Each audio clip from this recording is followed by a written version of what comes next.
Jeshi la Polisi Kanda Maalum ya Dar es Salaam limewakamata watu 4 na wanahojiwa kwa kina kwa tuhuma za unyang'anyi, kujeruhi na kupora watu barabarani.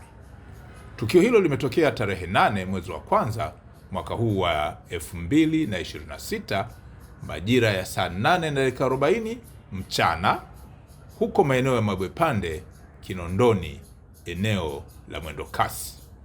Wakati kundi la watu ambao wengi walikuwa kwenye pikipiki na baadhi yao wakiwa na mapanga walikuwa wakifanya vitendo vya unyang'anyi na uporaji, huku wakiwa na jeneza la marehemu aliyefahamika kwa jina la Ibrahim Elia, mkazi wa Mabwepande, anayedaiwa kuuawa tarehe 2 mwezi wa kwanza mwaka 2026 huko maeneo ya Bunju kwa kushambuliwa na kundi la wananchi waliomtuhumu kujihusisha na vitendo vya uporaji wa pikipiki.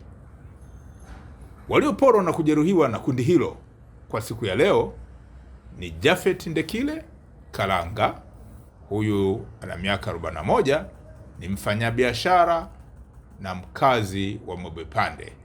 Yeye alijeruhiwa kichwani na kuporwa simu. Mtu mwingine aliyejeruhiwa na kuporwa ni Joshua Leguna mwenye miaka 26, mkazi wa Mabwepande.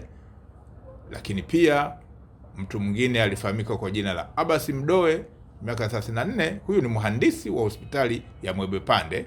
Yeye aliporwa simu pamoja na pesa shilingi milioni 1.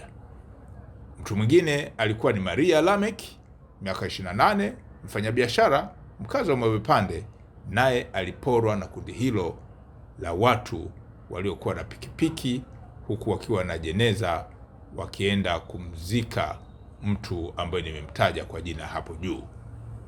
Polisi walifanikiwa kudhibiti hali hiyo haraka baada ya kupata taarifa, na wakati wa kukabiliana na watu hao walifyatua risasi hewani na kukamata baadhi ya watuhumiwa. Ndugu halisi wa marehemu baadaye walifanikiwa kumzika marehemu huyo makaburi ya Mabwepande baada ya kukabidhiwa mwili huo uliotelekezwa na kundi hilo barabarani, maeneo ambayo nimeyataja. Na baadaye hali ya usalama ilirejea na watu wakaendelea na shughuli zingine mbalimbali.